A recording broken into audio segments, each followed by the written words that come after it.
Chapter 12. Biographical. Queequeg was a native of Rokovoko, an island far away to the west and south. It is not down in any map, true places never are. When a new-hatched savage running wild about his native woodlands in a grass clout, followed by the nibbling goats, as if he were a green sapling.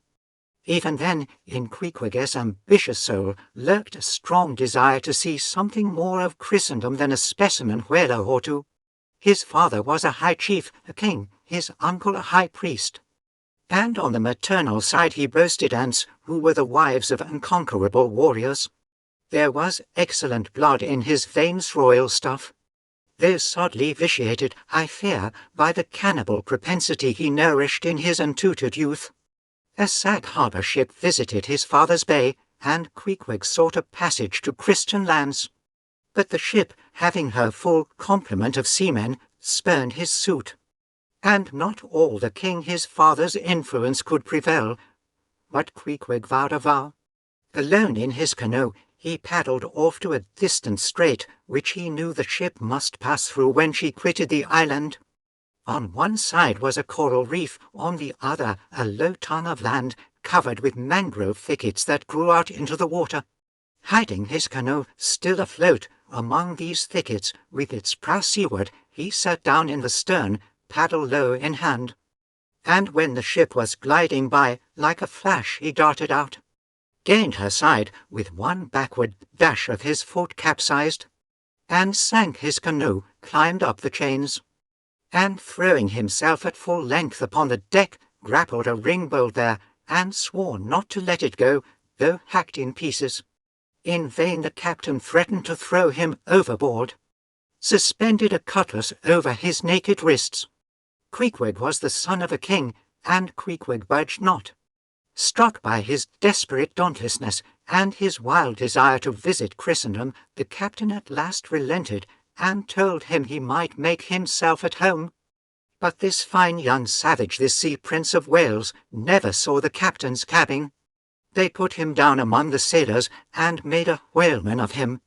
But like Tsar Peter content to toil in the shipyards of foreign cities, Queequeg disdained no seeming ignominy, if thereby he might happily gain the power of enlightening his untutored countrymen. For at bottom so he told me he was actuated by a profound desire to learn among the Christians the arts whereby to make his people still happier than they were, and more than that, still better than they were. But, alas, the practices of whalemen soon convinced him that even Christians could be both miserable and wicked, infinitely more so than all his father's heathens. Arrived at last in old Sag Harbor, and seeing what the sailors did there, and then going on to Nantucket, and seeing how they spent their wages in that place also, poor Queequeg gave it up for lost. Thought he, it's a wicked world in all meridians, I'll die a pagan. And thus an old idolater at heart, he yet lived among these Christians, wore their clothes, and tried to talk their gibberish. Hence the queer ways about him, though now some time from home. By hence I asked him whether he did not propose going back, and having a coronation, since he might now consider his father dead and gone, he being very old and feeble at the last accounts. He answered no, not yet, and added that he was fearful Christianity, or rather Christians, had unfitted him for ascending the pure and undefiled throne of 30 pagan kings before him. But by and by, he said, he would return, as soon as he felt himself baptized again. For the nonce, however, he proposed to sail about, and sow his wild oats in all for oceans. They had made a harpooner of him, and that barbed iron was in lieu of a sceptre now. I asked him what might be his immediate purpose touching his future movements. He answered to go to sea again in his old vocation.